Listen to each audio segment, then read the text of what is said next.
Good day mga lods. Ito pala yung na-edit na video ko. Ayan. Moon Black. Ito pala yung original video. Ayan. Pumitik ako niyan. Pumitik pa ako isa. Ayan. Yan yung original video. Dito tayo sa pagtang video. Kaya mag-add ulit tayo ng effect na video. Hanapin natin yung add overlay. Ayan. Tapos lalabas yun, piliin natin yung may moon, yan, full moon, yan, nag-insert na siya, adjust natin, adjust, and then splice natin yan, hanapin ang splice, piliin natin yung splice, tapos adjust lang natin kung saan tayo komportable para sa effect na yan, ayan. After natin ng maayos, nakasabay yan sa pagpitik ng kamay ko, ayan. Tapos so yan, pili tayo ng maganda-ganda yan. Tapos hanapin natin yung overlay. Saan ka na overlay? Ayan. Tapos piliin natin yan. Dalawang hati lang. Ayan. Adjust natin. Move natin yung mga adjuster na. Ayan. Tapos pagka testing natin, ayun, medyo dumilim na yung mainit.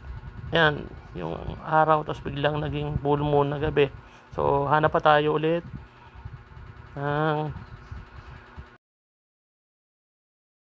Ayan, medyo matagal lang talaga mag-edit. Adjust muna tayo. Kaya konting tiyaga lang sa pag-edit. Maayos din natin yan. Try ko ulit i-adjust. Check natin kung okay na. Ayan. Ayan, adjust tayo ulit. Ayan. Pag okay na sa inyo, depende sa inyo yan kung anong gusto nyong adjustment. Tapos overlay ulit tayo ng isang effect pa. Ayan, yung thunder, yung kidlat. Ayan, splice ulit natin yan.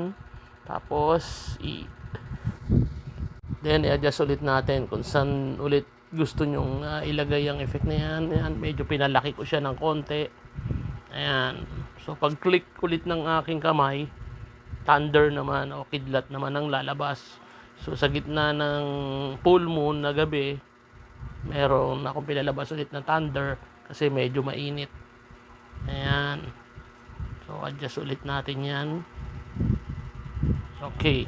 So yan, testing natin. Ayan. Pagpitik ulit, thunder. Ayan. Okay.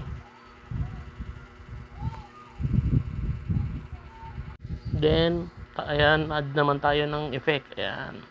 So itapat lang natin doon sa paggalaw kung saan natin gusto.